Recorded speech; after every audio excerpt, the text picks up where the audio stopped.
नमस्कार, मैं हूं आशीष त्रिपाठी आपके साथ और शुरुआत दतिया से आ रही इस वक्त की बड़ी खबर से। और सबसे बड़ी खबर कि कुछ ही मिनट में पहला रुझान आ जाएगा। दतिया उपचुनाव को लेकर वोटों की गिनती शुरू हो चुकी है। पोस्टल बैलेट्स की काउंटिंग के बाद अगला राउंड आगे बढ़ेगा और लगभग 15 राउंड्स की काउंटिंग होगी 21 टेबल्स पर। होने वाली इस काउंटिंग को लेकर पल पल की जानकारी आप तक पहुंचाएंगे। दतिया उपचुनाव में इस बार भारतीय जनता पार्टी, कांग्रेस पार्टी समेत कुल 21 से 22 प्रत्याशी चुनावी मैदान में हैं, जिन्होंने अपनी किस्मत आजमाई है और जनता जनादेश क्या देती है इसकी घोषणा आपसे कुछ ही देर में हो जाएगी। कड़ी सुरक्षा के बीच वोटों की गिनती जारी है। वोटों की गिनती को लेकर लगातार इस पर अपडेट्स आप तक हम पहुंचा रहे हैं। आपसे कुछ ही देर में पहले रुझान भी आ जाएंगे और रुझानों से लेकर परिणाम तक लगातार डिटेल्स आप तक पहुंचाएंगे। वासु चौरे इस वक्त हमारे सहयोगी हमारे साथ जुड़ गए। वासु, एक रुझान का इंतजार है और उसके बाद जो गहमा गहमी बढ़ेगी, जाहिर है पूरे उपचुनाव हमने इसी तरह की गहमा गहमी देखी है।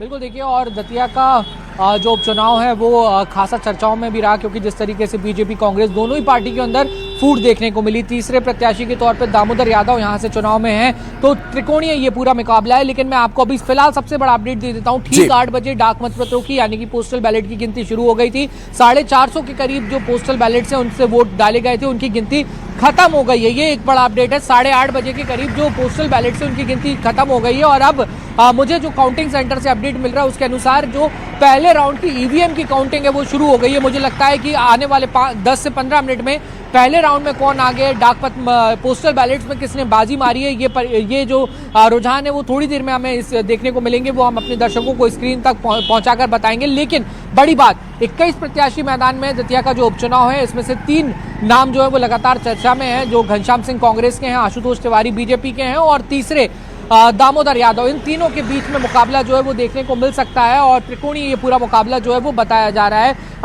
करीब 20 टेबल जो है वो काउंटिंग टेबल्स जो है वो लगाए गए हैं, जहां पर अलग अलग जो काउंटिंग एजेंट्स हैं, जो पदाधिकारी हैं, चुनाव आयोग के द्वारा जो नियुक्त किए गए अधिकारी हैं, जिनके पास काउंटिंग के जिम्मे हैं, वो अपना काम जो है वो शुरू कर चुके हैं। घनश्याम सिंह जो कांग्रेस के प्रत्याशी है काउंटिंग सेंटर के अंदर मौजूद है। आशुतोष तिवारी जो बीजेपी के प्रत्याशी है वो भी काउंटिंग सेंटर के अंदर मौजूद है और जो बीजेपी और कांग्रेस ने अपने अधिकृत एजेंट्स बनाए थे वो पूरी काउंटिंग की प्रक्रिया पर नजर बनाए हुए हैं। बड़ी बात मैं आपको बताऊं, कांग्रेस हर राउंड के बाद सर्टिफिकेट की मांग कर सकती है, क्योंकि कांग्रेस लगातार ये आरोप लगा रही है कि बीजेपी धांधली कर सकती है, चुनाव को प्रभावित कर सकती है, प्रशासन का दुरुपयोग कर सकती है। दूसरी बात, एक बड़ी बात मैं आपको ये भी बता दूं, कांग्रेस के तमाम बड़े नेता, चाहे वो हेमंत कटारे हो, फूल सिंह बरैया हो, जसवीर सिंह गुर्जर हो, जीतू पटवारी हो, जीतू पटवारी को हालांकि दिल्ली भी निकलना है, लेकिन उसके अलावा सारे बड़े नेता, चाहे वो उमंग सिंगार हो, ये दतिया की विधानसभा क्षेत्र की जो बॉर्डर है उसके आसपास ही यहाँ पर जो है वो मौजूद हैं और उनको कहा गया है कि दतिया के पास में ही रहें। और कांग्रेस लगातार ये भी कह रही है कि अगर कहीं किसी तरीके की कोई गड़बड़ी होती है तो हम लोग तुरंत वहां पर पहुंचेंगे।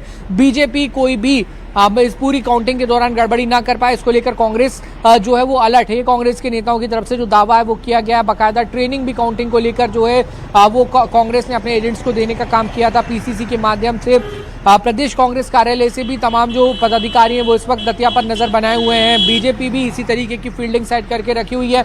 इस सब के बीच शासन प्रशासन की जवाबदारी बहुत ज्यादा बढ़ जाती है, क्योंकि जब मुकाबला एक तरफा होता है, पिक्चर क्लियर होती है, किसी को बहुत ज्यादा एक्सपेक्टेशंस नहीं होते। लेकिन दतिया में तो ये हाल है कि यहाँ पे हर कोई चुनाव जीतने का दम भर रहा है, चाहे वो घनश्याम सिंह हो, चाहे आशुतोष तिवारी हो, चाहे दामोदर यादव हो। तो लॉ एंड ऑर्डर पूरी तरीके से बना रहे, इसको लेकर भी जो प्रशासन है वो पूरी तरीके से यहाँ पे मुस्तैद है, अलर्ट है। और जैसे जैसे काउंटिंग बढ़ेगी, आगे जाती रहेगी, जो दतिया के उपचुनाव की तस्वीर है वो बहुत हद तक साफ होती हुई नजर आएगी और ये दतिया का उपचुनाव मध्य प्रदेश की सियासत का भविष्य तय करने वाला होगा। जाहिर है वासु, और निष्पक्षता, यहां पारदर्शिता बनाए रखना चुनाव आयोग की जिम्मेदारी और अब तक चुनाव आयोग ने बखूबी इसे निभाया भी है।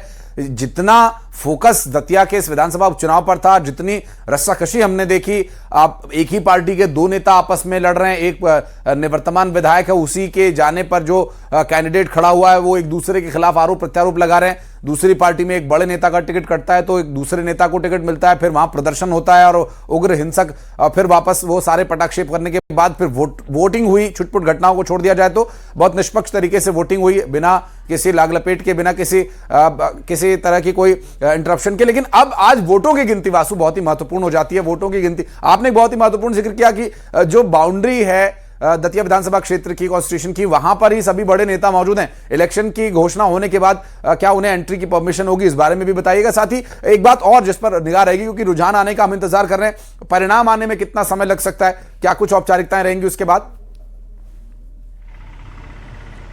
बिल्कुल, देखिए करीब 15 राउंड की काउंटिंग आशीष होनी है। अगर पूरे प्रक्रिया की बात करें, जो चुनावी प्रक्रिया है, 20 से 21 टेबल पे मतों की जो गिनती है वो चल रही है, और ईवीएम से जब काउंटिंग होती है तो बहुत तेज़ी से जो काउंटिंग है वो होती है, और हर राउंड के बाद जो रिफ्लेक्शंस हैं, यानी कि जो रुझान है वो देखने को मिलते रहते हैं। तो मुझे लगता है कि आज दोपहर में 1 बजे तक तस्वीर जो है वो बहुत हद तक साफ हो जाएगी कि ये चुनाव किस तरफ जा रहा है, दतिया की जनता ने किसे चुना है। लेकिन महत्वपूर्ण बात यह है कि जब अगर मुकाबला बहुत ज़्यादा क्लोज चलेगा, यानी कि हर राउंड में जितने वोटों की काउंटिंग होनी है उतने वोट या उससे कम वोट का अंतर अगर बीजेपी, कांग्रेस या जो अन्य प्रत्याशी हैं उनके बीच में चल रहा होगा जीत हार का, तो फिर आखिरी ओवर तक, जैसे हम कहते हैं ना, मैच जाता है, और कई बार सुपर ओवर जैसी स्थिति बन जाती है, तो वो भी यहाँ पर कहीं ना कहीं देखने को मिल सकती है। और हमने अक्सर चुनावों में देखा भी यही है कि जब काउंटिंग बढ़ती है और बहुत क्लोज मुकाबला जाता है ना, तो लगातार पार्टियों के जो प्रदेश के कार्यालय होते हैं वहाँ पे बड़े नेता बैठे रहते हैं और न्यूज़ 18 पे परिणाम देखते रहते हैं, और यहाँ पे जो अधिकारी हैं उनको फोन घनघनाते रहते हैं कि जल्दी से काउंटिंग करिए, जल्दी से सर्टिफिकेट दीजिए, जल्दी से नतीजे जारी करिए। तो कहीं ना कहीं एक पॉलिटिकल प्रेशर भी देखने को मिलता है जब मुकाबला जो है वो बहुत रोचक हो जाता है और बहुत करीब का हो जाता है। और दतिया में वही स्थिति जो है वो यहाँ पर फिलहाल बनती हुई दिखाई देगी, नजर आएगी बहुत ज्यादा। मुझे नहीं लगता कि एक तरफा ये चुनाव जाने वाला है, क्योंकि जिस तरीके के यहाँ के जातीय समीकरण रहे हैं, सियासी समीकरण रहे हैं, क्षेत्रीय समीकरण रहे हैं, और पिछले चुनाव उठाकर देख लीजिए, उनके नतीजे देख लीजिए। 2-2.5 हजार से चुनाव जो है वो 18 के अंदर जब हुआ था, 3000 वोट करीब, मुझे बहुत एग्जैक्ट फिगर याद नहीं है, लेकिन इतना ही था। नरोत्तम मिश्रा जीते थे। जब 2018 के बाद जब 23 में विधानसभा का यहाँ पर चुनाव हुआ तो राजेंद्र भारती जीते। जीत का अंतर वही 10,000 के अंदर ही था, 7-8-10 हजार वोटों से कांग्रेस यहाँ पर जीती थी। तो जब लाखों की संख्या में वोटर्स होते हैं और वहां पर अगर 10,000 वोटों के अंदर अगर हार जीत हो रही है, तो ये साफ बताता है कि यहाँ पे जो इलेक्शंस हैं वो इतने आसान नहीं होते, बहुत कांटे का मुकाबला होता है। और इस बार तो तीसरा ट्विस्ट भी है, वो है दामोदर यादव, उन्होंने भी दमखम से यहाँ पे चुनाव लड़ा है। तो वो जो वोट ले जाएंगे वो बीजेपी को डेंट करेंगे या कांग्रेस को डेंट करेंगे, उसका हम बाद में एनालिसिस करेंगे, लेकिन फिलहाल मुकाबला बहुत रोचक है यहाँ पे। जाहिर है, और ये रोचकता आप भी वासु बढ़ा रहे हैं। एक तो देखिए राजनीतिक खबर है, उपचुनाव के रिजल्ट के बारे में हम चर्चा कर रहे हैं, उस पर भी आप क्रिकेट के एग्जांपल्स देंगे तो लोगों की दिलचस्पी न्यूज़ 18 में इतनी बढ़ जाएगी, वो और कहीं जाएंगे भी नहीं। वैसे भी कांग्रेस के कैंडिडेट, पार्टी के कार्यकर्ता छोड़िए, आम आदमी भी न्यूज़ 18 पर ही ये खबर देखना पसंद करेगा, क्योंकि जो एग्जाम्पल और जिस तरीके से ग्राउंड से खबरें और तेजी के साथ हम पहुंचा रहे हैं, जाहिर है कहीं और ये मिलेगा नहीं। लेकिन वासु, सर्टिफिकेट का आपने जिक्र किया, मैं जरूर चाहूंगा कि हमारे दर्शकों को आप थोड़ा विस्तार से बताएं कि ये जो सर्टिफिकेट इशू होने का जो प्रोसेस होता है, ये इसी तरह से है कि एक ईवीएम की काउंटिंग हो चुकी है जिसमें इतने वोट हैं, जिसमें फिर बाद में किसी तरह की गड़बड़ी होने की संभावना खत्म हो जाती है क्योंकि सर्टिफिकेट बन चुका है। क्या यही वजह होती है बार बार जल्दी से जल्दी सर्टिफिकेट लेने की, और क्या ये सर्टिफिकेशन होना और ये प्रोसेस को स्लो करेगा वासु? बिल्कुल आशीष, देखिए थोड़ा सा